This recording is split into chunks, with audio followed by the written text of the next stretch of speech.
we're going to do 1977's Hills Have Eyes, which is directed by Wes Craven, and it stars Dee Wallace and some other motherfuckers.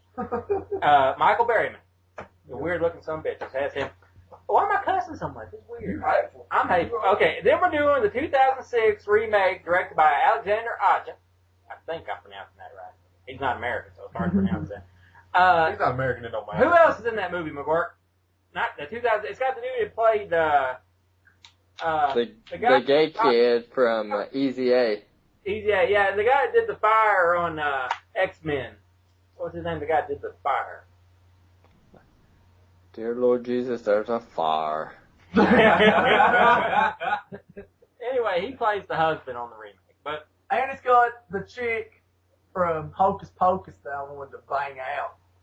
and that's all we need to know about that. Vanessa Shaw. Vanessa Shaw. Okay. So basically, long story short on both of them, the family gets out in the desert. Oh, good God, I'm yawning or something. Family gets out in the desert. They get trapped there. And next thing you know, you got these weird people, which is, the story's a little bit different, am I right, Goose, depending on which one you watch. You might want to explain that. Yeah, the remake, they try to go more in depth of it. They tried to go in more depth. Get more of the backstory. Yeah. But yeah, just the original, they're on their way to L.A. They're going to L.A. and they take a pit stop in this desert because there's like an old Air Force base. They wanted to check me out where through there, and this old hermit guy that owns this gas station says that they ain't nothing out that way, they ain't need to go, but the mother, with her mapping skills, takes them out there, and their car breaks down, and shit begins. Exactly. And, of course, the way it is now, of course, this was Wes Craven's first movie after he did Last House on the Left. I'm pretty sure that's correct. If not, I don't care. But nonetheless, Wes Craven, he was getting a bit of a reputation at the time. You did Last House on the Left was pretty graphic for its day. Exploitation flick. It looked, it's one of the movies you want to show your 15-year-old when they get 15 and start hanging out. You want to show them that movie because that's going to tell them what they don't need to be doing. Hills Have Eyes, though, man. I mean, it's not as graphic. I don't think the original one is, but it's still like it's written in a nice way to where you don't know who's going to live or what's going to happen because people start dying that you wouldn't expect to be dying as quick as they do, which really adds to the moment, and it really makes you look forward to watching it because you don't know how things are going to go. And, of course, when they did the remake, it follows mostly the same format, but it gets a whole lot more gory, and that's what I like about Alexander Aja, who also did High Tension. He did Mirrors, I believe. He did Mirrors. Oh. And, but now High Tension is probably my favorite he did. He did quite a few remakes. He did, another remake that Piranha. He did the Piranha remake. And it's, if you love gore, you want to watch his movies. So I prefer probably the remake over the first one because of the gore. Also, I saw the remake before I saw the original. But I do think that it says a lot, though, as far as to our little family of killers, where in the first one, you got Michael Berryman just looking like Michael Berryman. I mean, that guy looks freaky anyway, and they had to go with the more elaborate route, with the second ones because they didn't. I guess there's nobody else that looks that freaky. Oh, yeah. Well, Derek Mears in Hills Have Eyes as Jupiter. Mm-hmm. I think he plays Jupiter. He plays fucking, what's Michael Berryman's character? Pluto. Pluto.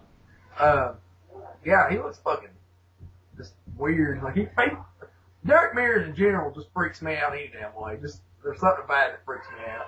But the makeup stuff and the remake is really good. I like how Jupiter's, like he got hit in the face. I can't remember what he got hit in the face with, a crowbar or something. Crowbar. Younger. Yeah. And he's got that split down his nose. And there's this one scene that's in the original where he's sitting there and he's eating, I think he's eating the dog. They kill the dog and they're eating the dog. And he's got the head of the father.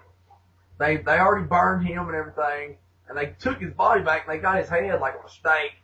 And he's sitting there like spitting this dog meat at him and saying he's going to kill his whole fucking family. Yeah. He said, I'm gonna take your legacy down.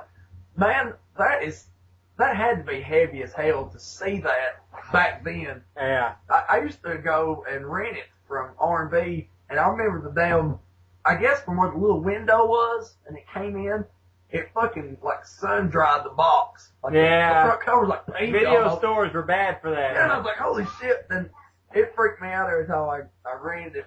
Yeah, you know, and one thing I do like about it as well is the dogs are almost as important, if not more important, than the other characters. Of course, Beauty and Beast, right? Yep. And of course, Yep. Beauty dies, right? And Beast is the one that's left. And you know, and even though we're not covering that today, like the dog is so important that when the original had a sequel, the dog had a flashback. You know, I mean, that's how important that dog was. Roland, what do you think of these movies, man? Which one would you probably prefer out of the two? As far as dialogue goes, I'd prefer the Wes Craven version, the original in '77. And as far as like action, suspense, I would go with the remake. I mean, the original, the dialogue right out the gate with that old man at the gas station was that was pretty stellar. I really enjoyed it. I can't even do half of it. He just goes on a rant and says every old phrase there is to say, hogwash and everything. But our main hero in the first one, I instantly lost respect for him when I see him come out with that porn stash and those jorts he had up to probably his nutsack. I would definitely say if he had at least a 2 or 3 incher going, it would have been hanging out of those shorts. They were so short. And then you had Mr. Parkour Hardcore brother dancing up those rocks and doing backflips while he's running. I was like, holy shit. I was like, this is intense because it was the first time I'd ever seen the original. And then you get the new one, and the brother's just a big, wasted piece of shit pussy. And that was disheartening. Yeah, I mean, he is, and he was just, at least the other guy could shoot a gun. I mean, in the remake, I don't even think that kid could have shot that gun right or well. I was confident in the first one that the dude could. And one other thing I want to talk about that I think you confused, Goob. In the first one, they were actually going to, what was it, to mine silver for their 40th? Or not their 40th, but whatever anniversary. I think they were going to, like, go try to find some silver or diamonds or something. Is that right? Anybody know? It sounds right to me. Yeah. Okay. It was something. That's what's the good thing about this podcast. I mean, this will reiterate from what Chuck was saying about people saying, well, this movie's about this, movie's about this. We're so fucking hardcore, we don't have to fucking pre-plan about watching a damn movie all fucking week. Me, Chuck, all of us, we watch these fucking movies a million goddamn times, and when we sit around and talk about these movies, we ain't gonna fucking sit there, we're not gonna fucking fact check each other. Well, Chuck, well, you know, damn D. Wallace, well, what? We don't give a fuck about that. We're gonna talk about damn movies. We're talking about shit that we fucking, grew up on with it, and that's why people fucking listen to this shit. Suck a dick. But go back with back with Hills Have Yeah, back to what I'm saying. The first one, I think they were more manly, and the newer one, I felt like it kind of said a lot about our society at the time. You know, everybody's a bunch of pussies. Rolling. Like, can't do anything on their own. Rolling. Yeah. Are we sure Bobby was real manly in that first one? Well, I mean, still, I feel like he could have handled his own doing backflips and parkour.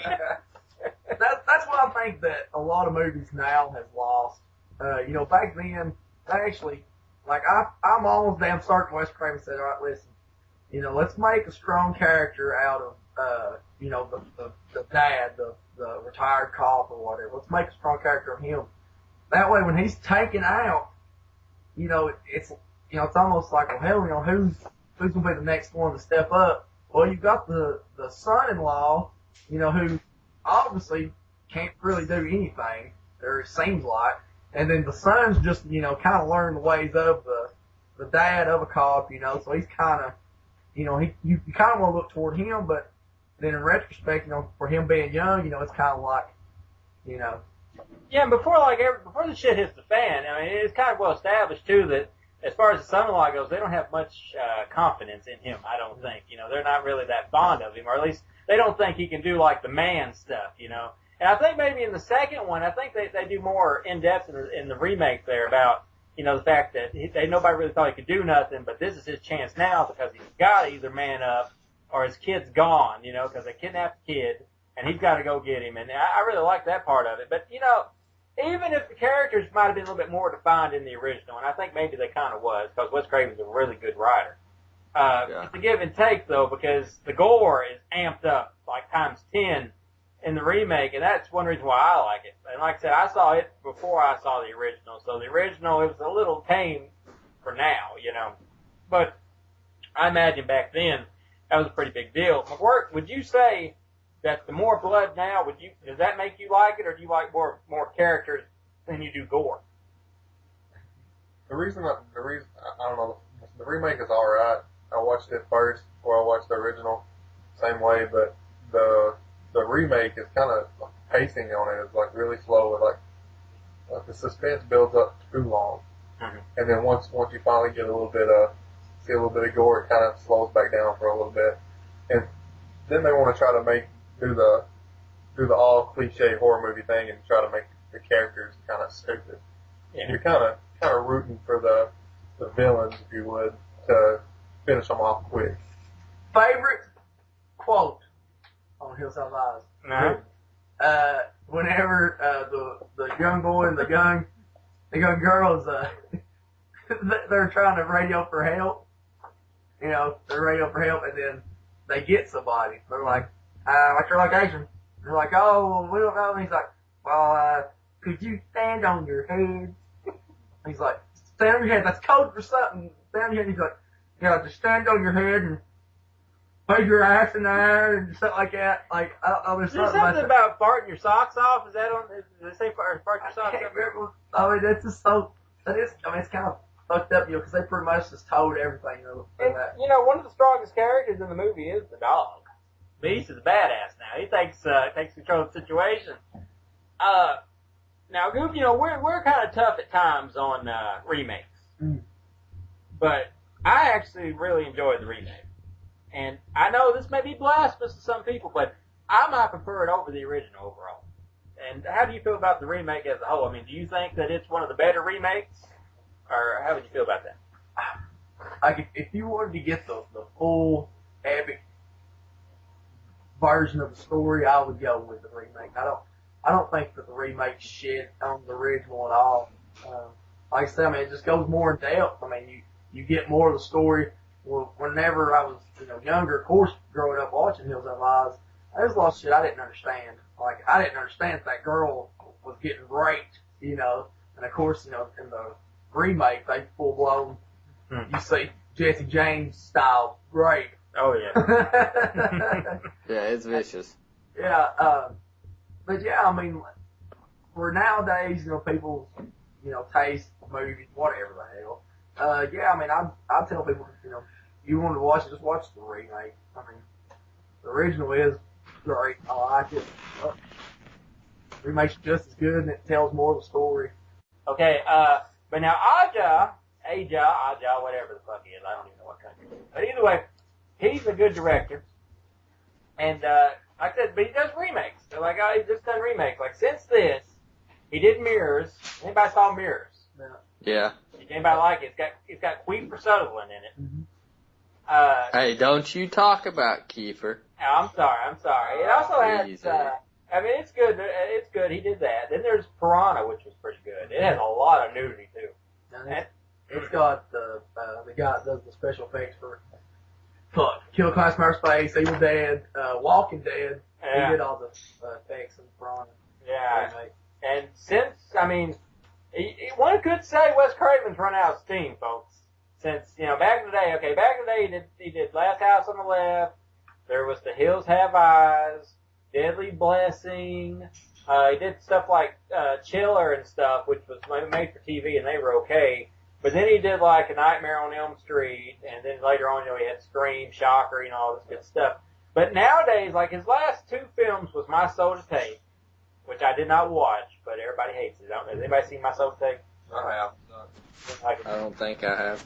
And then he did Scream 4, and I didn't hate Scream 4, but a lot of people did. I thought Scream 4 was probably the best one out of all of them. I like it like next to the first one. I like Scream 4. And a lot of people hate Scream 4. I don't know why.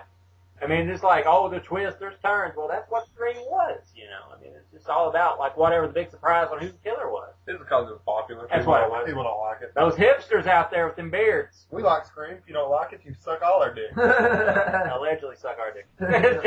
With all due respect. With all due respect, suck our dick. Fuck you. Okay. Well, that's like the same. I think we were talking about this. This ain't hard, but fuck, I'm gonna tell it.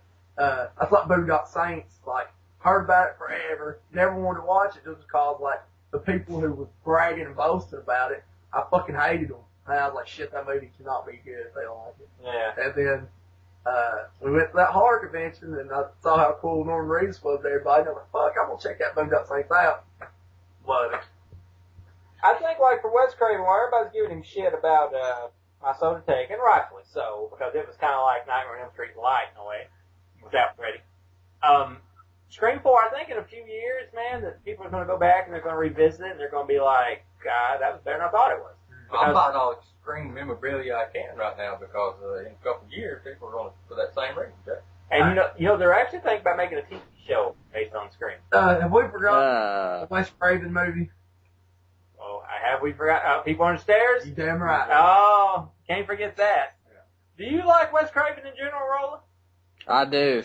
Last House on the Left has probably, the remake at least, has the most hardcore rape scene I actually felt dirty watching it.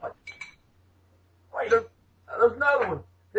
Who did Serpent in the Rainbow? That was Wes Craven. Serpent in the Rainbow. And then there was, Dracula 2000. Dracula 2000. And Vampire in Brooklyn. Yeah, he did do that. I thought, like, everything that the remake of Hills Have Eyes was to the original, I thought that the remake of Last House on the Left was a complete opposite. It was.